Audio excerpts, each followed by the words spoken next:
Shri Ganesha's creation. Hindu scriptures give an interesting account of the creation of Shri Ganesha. The primordial mother, in her form as the goddess Gauri, was taking her bath one day and feared that someone unauthorized might enter her bathroom and disturb her chaste modesty larger.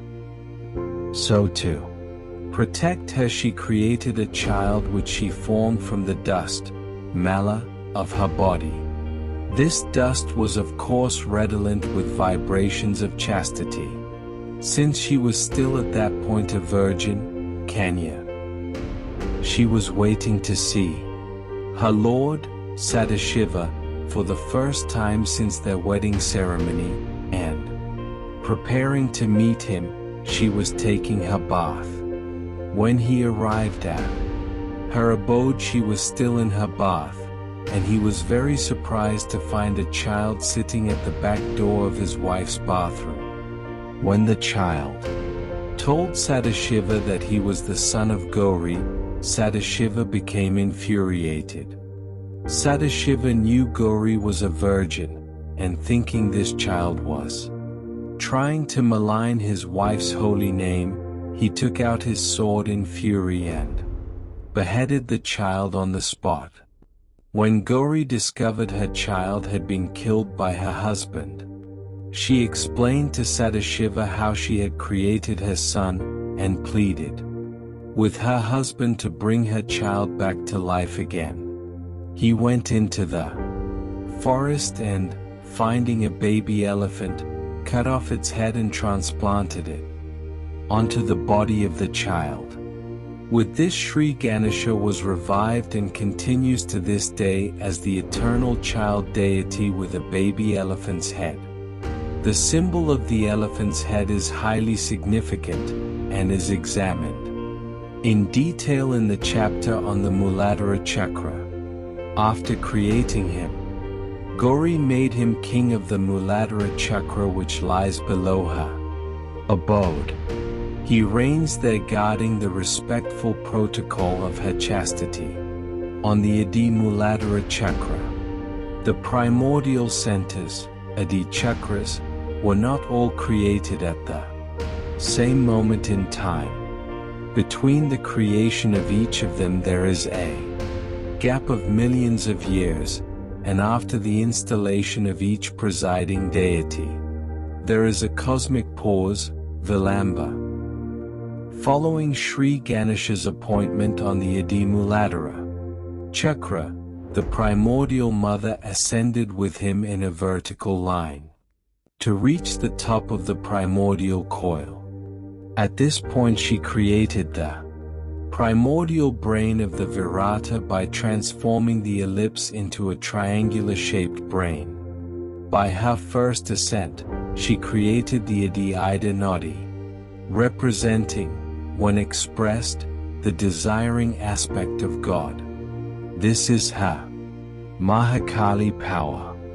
From the primordial brain of the Virata, Adi Shakti descends, creating the Adi Pingala Nadi, which, when expressed, represents the creative aspect of God. Now she ascends a second time in the central path, creating the Adi Sushumna Nadi. These three channels intersect the 3.5 coils at 7 separate points, creating the 7 primordial centers, Adi Chakras.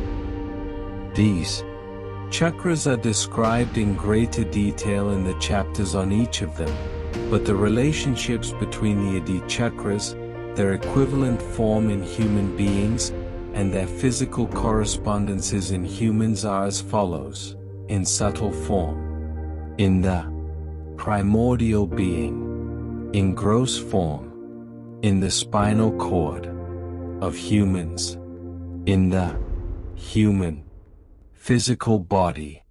1. Adi Mooladhara Chakra. Mooladhara Chakra, pelvic plexus. 2. Adi Swadhisthana Chakra. Swadhisthana Chakra, aortic plexus.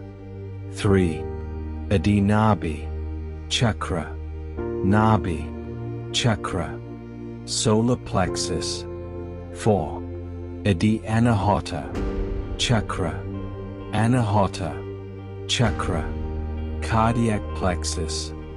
5. Adi Vishuddhi Chakra, Vishuddhi Chakra, cervical plexus.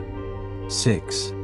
Adi Agnya Chakra, Agnya Chakra, center of optic, chiasma which controls pineal and pituitary glands. 7. Adi Sahasrara Chakra, Sahasrara Chakra, upper part of brain, comprising 1000 nerves and the limbic area. In the primordial being's brain, the reflection of the three powers of Adi Shakti each manifest into two identities. For practical purposes they can be called the children of the three powers, but actually they are the reflections in different states of existence. They are Mahasaraswati, Mahalakshmi, Mahakali, Brahmadeva, Vishnu, Shiva, Saraswati, Lakshmi, Kali. Shiva marries Mahakali as she is his power, Vishnu marries Lakshmi as she is his power, and Brahmadeva marries Saraswati as she is his power. This is how the three aspects of God Almighty are joined in divine wedlock with their respective powers. The controversial argument is often advanced whether there is one God, monotheism, or many, pantheism. By using again the simple analogy of our flute, this hoary myth can be set to rest forever. There are only 7 holes in the body of a flute, yet the combination of the 7 notes and their multiple permutations create the melody of music, and the flute transforms air into music to create the melody of creation. God also uses different notes, Adi chakras. The different deities are like fingers placed on the flute to accentuate one or more aspects of the same God. It is impossible to play a musical melody on a flute that only has a mouthpiece to blow through, but lacks air holes to let the air out, until there are 7 holes giving 7 notes to render variety. No music or melody can be created. The current of air entering the flute is singular and one. Even if it is let out of 7 different holes, it remains one and the same current of air. In the case of creation, the air is pranava which manifests differently at each subtle center, Adi chakra.